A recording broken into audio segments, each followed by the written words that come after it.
Afro-American origins, the Black Europeans. Afro-Americans have been taught a fake history. They have been taught that the ancestors of Afro-Americans were only slaves. This was a lie. The ancestors of Afro-Americans were also Black Europeans and Black Native Americans. Marcus Garvey said, "A people without the knowledge of their past, history, origin, and culture is like a tree without roots." Afro-Americans need to know their authentic history and not a fake history. The fake history Afro-Americans have been taught to believe is a history that leads them to feel inferior, to feel as though they have always been servants and dependent on whites for civilization.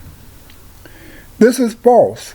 The black man or Negro created civilization, and it was only since the Atlantic slave trade that the black man has been dependent on Europeans for their survival. They have lied about black history to make Afro-Americans believe their history totally lies in a faraway land, instead of knowing their roots were firmly laid in the United States due to the freedom their black Native American and black European ancestors enjoyed until whites used racism, murder, and genocide to take away the heritage of Afro-Americans. The black European ancestors of Afro-Americans came to the United States from all over Europe. Most black Europeans came from Britain and Portugal, and some came from Germany. The first Europeans were blacks. They crossed the Straits of Gibraltar to settle Iberia 44,000 years ago. These blacks introduced the Aurignacian and Solutrean cultures to Iberia. Here is a picture of one of the first Europeans. As you can see, the first Europeans were dark-skinned and Negroid. Africans settled the Americas as early as 100,000 years ago in Brazil. By 20,000 years ago, blacks from Africa introduced the Solutrean culture to North America. Here's a picture of one of the earliest Afro-Americans. This Afro-American lived in Brazil, and archaeologists call this girl Luzia.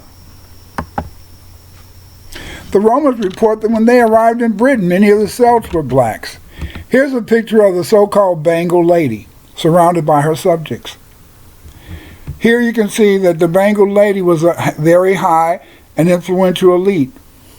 Her tomb was full of very important objects, and we believe that she was a well-respected elite in her community.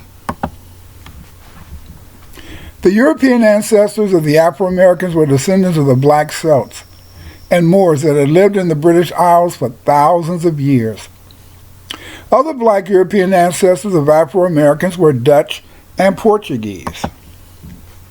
When the British began to colonize the United States, there were still many black Englishmen, like Oliver Cromwell. Here you can see a picture of Oliver Cromwell riding his horse. Oliver Cromwell was a black Englishman. He was appointed governor of Ireland. Oliver Cromwell was the son of a nobleman. He enjoyed a strict Puritan education at the College of the University of Cambridge and then studied law in London. In 1640, Cromwell was a member of Parliament and became the leader of the Puritan opposition to King Charles. Under Cromwell's leadership, he was able to put down over 100 rebellions staged by the Irish. He was a very strong leader in Ireland for the British. Black Muslims from West Africa ruled Iberia for over 700 years. Iberia is the peninsula where we find Spain and Portugal today. Blacks from Africa ruled Grenada since they had left Senegal and other parts of West and Northwest Africa. As a result, there were tens of thousands of blacks in Portugal after the Moors were forced out of Iberia in 1492.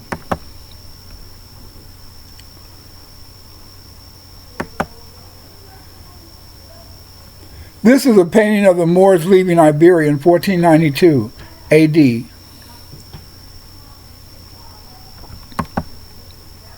As a result of blacks ruling Iberia for over 800 years, there were numerous blacks in Portugal and Spain.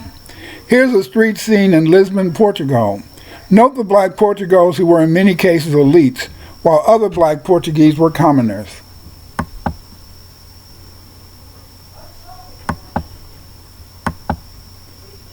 They also had many Dutchmen who came to the Americas.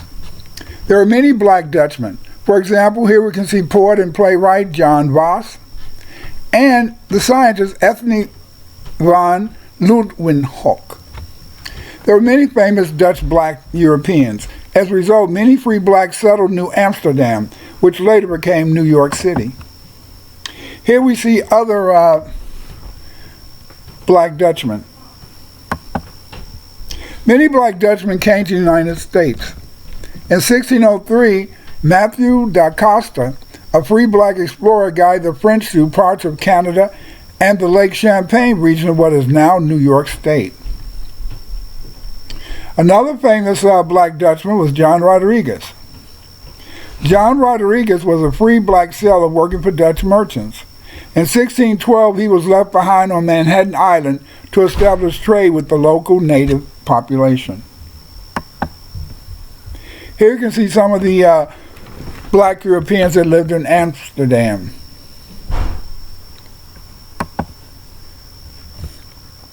There were also black Englishmen who came to the Americas. These black Englishmen even were in Jamestown before the first slaves came to the colony in 1619. Based on a census taken in March of 1619, there were already 32 blacks, 15 men, and 17 women in the service of Jamestown planters prior to the August arrival of the Dutch ship. Some of these blacks were freemen from Europe.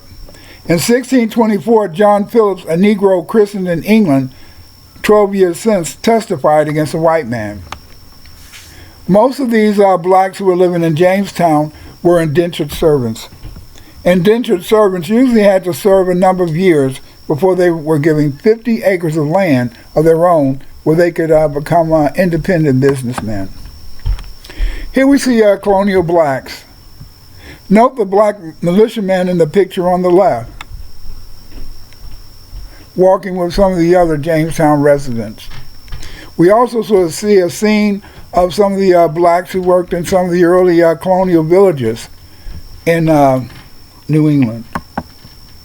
In summary, the Jamestown census and life of John Phillips proves that there were black Englishmen in the American colonies before the arrival of African slaves in the English colonies.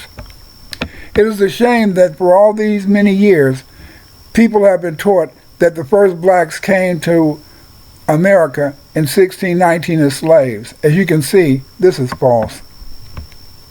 The most famous Afro-American of black European origin was Matthias de Souza.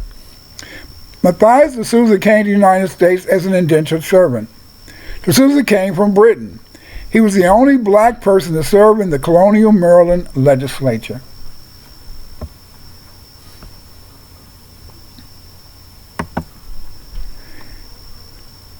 Here we see a scene of some of the blacks and whites who worked in the various colonial cities in New England. As indentured servants, many Africans married European women. As a result, some Afro-Americans are the descendants of white women who married black indentured servants. In 1624, the first African-American child was born, free, in the English colonies. This Afro-American was William Tucker. He was baptized in Virginia. During the Revolutionary War, many blacks had to make a decision. Where some blacks remained in the Americas and sided with the colonists, most blacks, especially black Europeans and some black Native Americans, they fought on the British side of the American Revolution. As a result, many of these blacks who fought with the British left the United States and went to Canada. Sometimes people ask what happened to the free blacks. There were many blacks in colonial New England, and also blacks were in the South. But we find that the vast majority of blacks were in the colonial New England. That included Maine, New Hampshire, Vermont, Massachusetts, Rhode Island, and Connecticut. As you can see, in these areas, most of the blacks were not slaves, they were free people. Few blacks of direct European heritage probably live in the United States today. These descendants of free European blacks probably went to Canada after the Revolutionary War. Those Europeans who remained in the United States, especially those who lived in New England, probably married whites.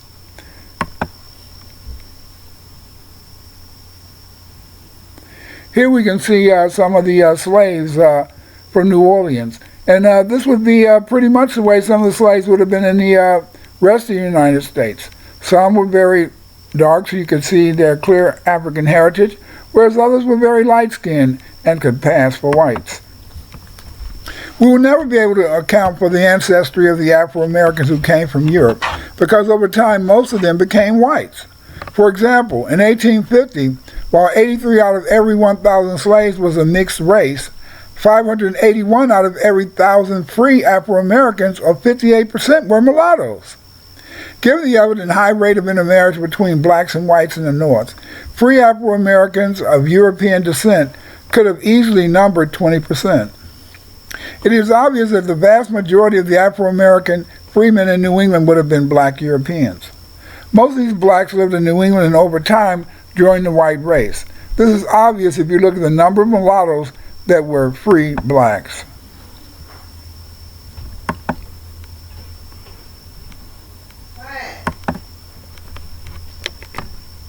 For example, in 1850, while 83 out of every 1,000 slaves was a mixed race, 581 out of every 1,000 free Afro-Americans, or 58%, were mulattoes. Given the evident high rate of intermarriage between blacks and whites in the North, it was only logical that as these blacks became lighter and lighter, they would join the white race to avoid the racism experienced by darker-skinned blacks. During the 1940s, they called this phenomenon of light-skinned blacks living as white Americans passing. The most obvious fallacy is that all United States blacks were slaves. Actually, about 16 to 20% of Afro-Americans were always free, and in that group, there were black slave owners. You can find out more about the black European ancestors of Afro-Americans in my book, History of Blacks in America from Prehistory to 1877. In this book, you will discover the history of the triad of blacks who form the Afro-American population today: Africans, black Europeans, black Native Americans. They all contributed to the rise of the Afro-American population. Buy my new book, History of Blacks in America from Prehistory 1877, and learn more about the actual origins of Afro-Americans.